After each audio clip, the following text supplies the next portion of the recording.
তোমরা তো কালকে দেখছো যে আমরা এই দুইটা সিলিং কিন্তু কালকে কমপ্লিট করছি। কমপ্লিট করতে করতে কিন্তু রাত হয়ে গেছিল। তারপর এই পাশে বড় সিলিং এ কিন্তু মাছা দিয়ে রাখছি, প্লাস শিপিং করে রাখছিলাম কালকে। আজকে কিন্তু আমরা সকাল সকাল কাজে আসিনি, আজকে আমরা দেরিতে কাজে আসছি। তার কারণ আমাদের শরীর অসুস্থ, একজন কিন্তু ঘুমাইতেছে আর আমরা তিনজন কাজে আসছি। যেহেতু কালকে আমরা বালু চেলে রাখছি, তো আজকে সকালে এসে দুইজন কিন্তু মশলা তৈরি করতেছে আর আমি সিলিংটা ভালো করে পরিষ্কার করব এবং পানি মারবো একসিটা। আজকে আমাদের কাজের টার্গেট হচ্ছে বড় সিলিংটা প্লাস্টার করা কমপ্লিট করা, প্লাস ছোট সিলিং এ মাছা দিয়ে শিপিং করে বালু ফেলে রাখবো। যেহেতু আমরা আজকে কাজে আসছি তিনজন, তো বড় সিলিংটা হচ্ছে 3 মিস্ত্রি 3 হেল্পার। তো আমরা যদি বড় সিলিংটা প্লাস্টার করা কমপ্লিট করি তাহলে আমরা 1.5 হাজিরা করে পাবো। তোমরা দেখতেই পাচ্ছ বড় সিলিংটা কিন্তু প্লাস্টার করা কমপ্লিট হয়ে গেছে, প্লাস ছোট সিলিং কিন্তু মাছা দিয়ে ফেলছি, শিপিং করছি, প্লাস বালু চেলে রাখছি কালকের জন্য। যেহেতু আমাদের কাজ কমপ্লিট আজকের মতো, তো এখন আমরা নিচে যাব, নিচে গিয়ে গোসল করে ঘুম দেবো সকাল সকাল। কালকে আবার সকালে কাজে আসবো চিন্তা ভাবনা করছি। আমার সাথে যে দুইজন ছিল তো ওরা কিন্তু চলে গেছে অলরেডি, তো এখন আমিও যাব নিচে। এখন বাজে হচ্ছে সকাল 5:30। তো আজকে আমরা সকাল সকাল কাজে আসছি, তার কারণ ছোট দুইটা যে সিলিং আছে এই দুইটা সিলিং কিন্তু আমরা আজকে কমপ্লিট করব। আর আজকেও কিন্তু আমরা তিনজন কাজে আসছি, দুইজন মিস্ত্রি একজন হেল্পার। যদিও হেল্পার একটু কষ্ট হবে, সমস্যা নেই, আমরা হাতাহাতি করে কাজ করব সবাই মিলে মিশে। আমি প্রথমে কিন্তু সিলিং এর মধ্যে এক সিটা পানি মেরে দিলাম, আর কোনো পানি মারা লাগবে না, যেহেতু পাথরের ঢালাই তো তেমন একটা শুকায় না। তো এই দিয়ে কিন্তু আমাদের মশলা বানা তৈরি করা শুরু করে দিয়েছে। তো কিছুক্ষণের মধ্যে মশলা তৈরি করা হয়ে গেলে আমরা প্লাস্টার শুরু করব।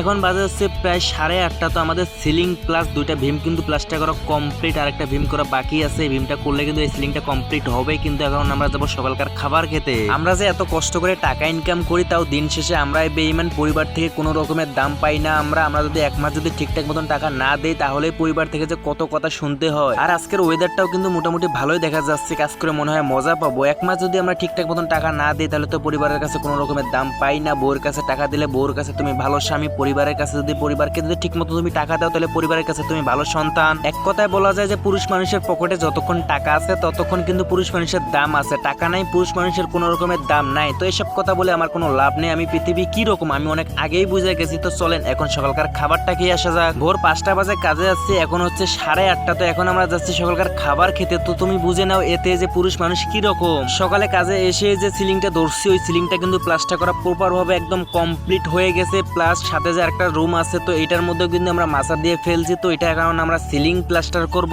আমার সাথে হেল্পার মানে আমার ছোট ভাই প্লাস আমাদের সাথে যে আরেকটা মিস্ত্রি ছিল, তো দুইজন মিলেই কিন্তু মশলা প্রায় তৈরি করে ফেলছে। এদিকে কিন্তু আমি শিপিং করে এক সিটা সিলিং এর মধ্যে পানি মেরে নিলাম। আমরা এখানে সিলিং প্লাস্টার করে যে মজা পাইতেছি ভাই বলে শেষ করতে পারবো না। সিলিং তো একদমই টানে না, যেহেতু পাথরের ঢালাই এক সিটা পানি মারি এতেই যথেষ্ট। তাছাড়া ঈদের আগে ঢালাই করছে তো বেশি দিন হয় নাই, তো সেই কারণে তেমন একটা টানে না সিলিং। মানে সিলিং তেমন একটা শুকায় না, না শুকাইলে তো ফিনিশিং অনেক দ্রুত হয়, প্লাস ফিনিশিং দেওয়ার পরে কিন্তু দেখতে অনেক সুন্দর লাগে। এখন বাজে হচ্ছে বিকাল 2টা। তো আমরা এখন যাবো দুপুরের খাবার খেতে। আর সিলিং এর চারিদিকে কিন্তু ফিনিশিং দেওয়া কমপ্লিট, শুধু মাঝখানে বাকি আছে, এটা আমরা খাবার খেয়ে এসে ফিনিশিং দেবো। এবং সিটের মধ্যে যে মশলাগুলো ছিল সেগুলো ভালো করে রাখলো যাতে নষ্ট না হয়ে যায়। আমি টার্গেট নিয়েছি যে 2টা সিলিং কমপ্লিট করবো প্লাস্টার করা, মানে আমি 2টা সিলিং প্লাস্টার করা কমপ্লিট করবো, যে করে হোক আমি করবো। আর এমনিতেও আমি অনেক অলস, যখন কাজের দিকে মনোযোগ দেই কিন্তু ওই কাজটা আমি অনেক মনোযোগ দিয়ে করি। তোমরা দেখতেই পাচ্ছ এই সিলিংটাও কিন্তু প্লাস্টার করা কমপ্লিট হয়ে গেছে, তার মানে আমাদের টার্গেট আজকে কমপ্লিট হয়ে গেছে। আর আমি অলস কখন হই জানেন? যখন আমি বাসায় যাই তখন অলস হয়ে যাই।